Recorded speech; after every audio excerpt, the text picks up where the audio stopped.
Hey monkeys, how you doing? Damian Keyes here. So we are at the Concord 2 in Brighton. I absolutely love this venue, and it reminds me of when I first came to Brighton. We used to use this venue as a live performance workshop for all the bands and musicians who used to come down and learn. I always loved it. But it's an amazing venue. Now I'm actually here for a photo shoot, which is why you can hear clicks and you'll see a lot of flash sort of imagery that goes on during this video. But whilst we're here, I just thought this is the perfect opportunity for me to do a video on a top 10 tips for your next gig, because it's such an amazing venue, such an amazing stage and such an amazing sound, and everyone aspires to this sort of venue. So what better place? So come with me and we will do top 10 tips for your next gig.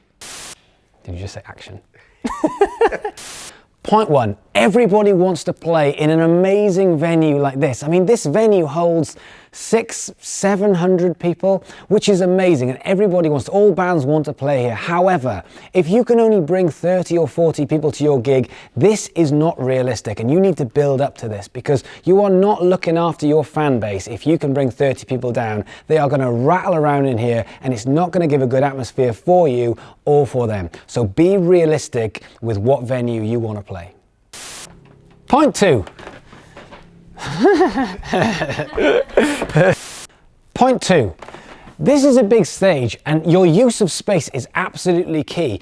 I want you to command the audience by standing at the front of the stage, making yourself as big as possible. What I don't want to see is I don't want to see musicians 3-4 foot back off the stage, facing sideways, or that thing where bass players are literally inches away from the drummer, communicating in their own world. This is about communication to the audience. So where you stand and how you physically present yourself is absolutely key to communicating to your audience to give them the best live show possible.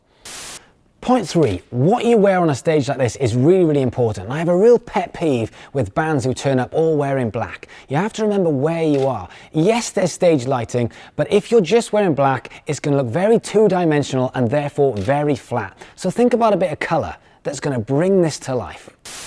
Point 4, how long are you going to play for? Now, every band wants to play for as long as possible, but is that the right thing? I would say no.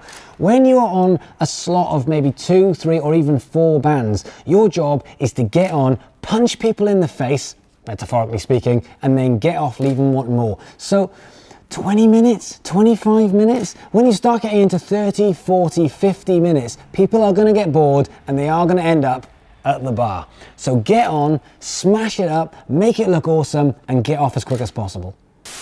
Point 5. Yes, we love gigging, and yes, we love being backstage and chilling with all the bands, but this is work, and you need to squeeze the lemon. You need to make use of every second of your time to create content while you're here, to network, to look after your fans. Don't just chill out backstage, go on stage, play, and then fuck off home again.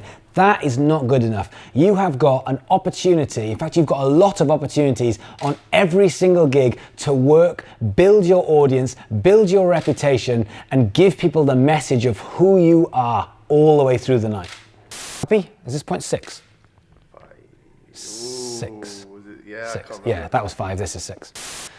Point 6, that first 30 seconds when you walk on stage is absolutely crucial to give people that first impression of who you are. Now, what bands tend to do is they tend to take people on a journey, culminating in it getting bigger and bigger, and then they finish on their big song. And that is because that's what you see when you go and pay to see massive bands. But if you're Muse, you've earned that right. People have traveled from all over the country or all over the world to come and see you play when you're a massive band. They paid their ticket and they are not going. They are there for you until the end. Now, when you are a support band or when you're one of 3 or 4 bands playing, you don't have that luxury. So your job is to get on stage, and in that first 1 minute, you have to make everybody shit their pants, drop what they're doing and say, who the fuck is this band? They are amazing. So don't leave all your best stuff until the end. I would recommend going on with it, even to the point where you might want to write a riff or write a song specifically for that opening opening track. So when you walk on stage, you are giving everybody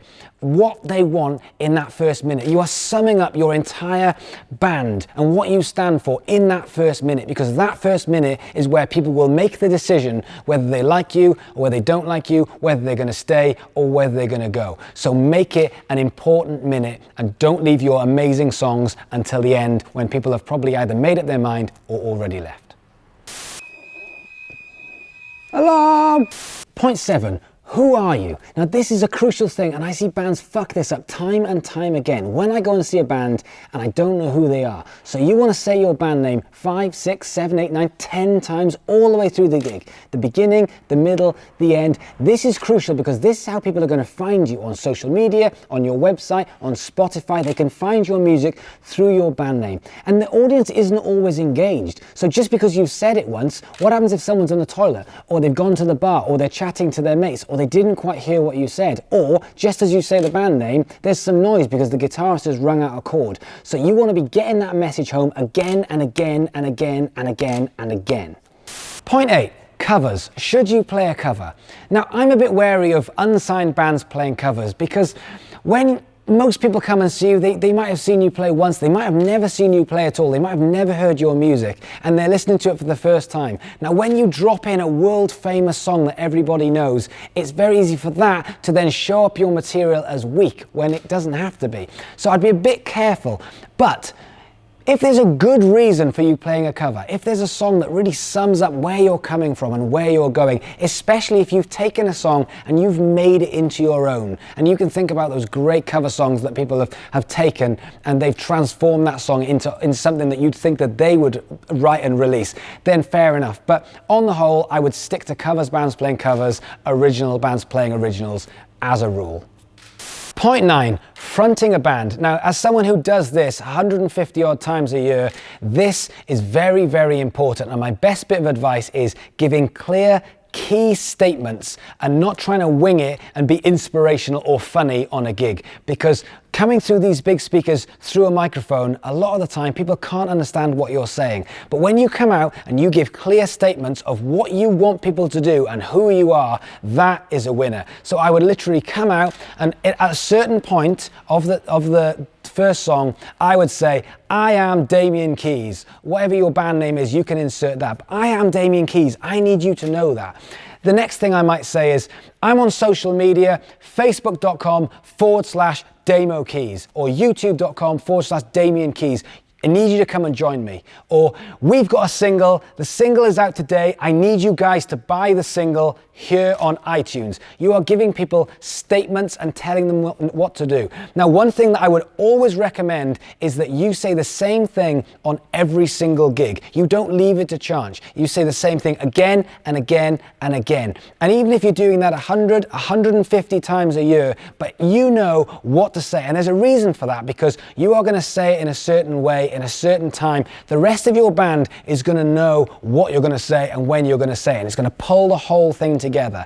So don't talk, don't ramble, and don't tell jokes, because that's not the time. This is the time in your 20 minutes, 30 minutes, 40 minutes to get clear messages across, to communicate to this audience with who you are and what you want them to do.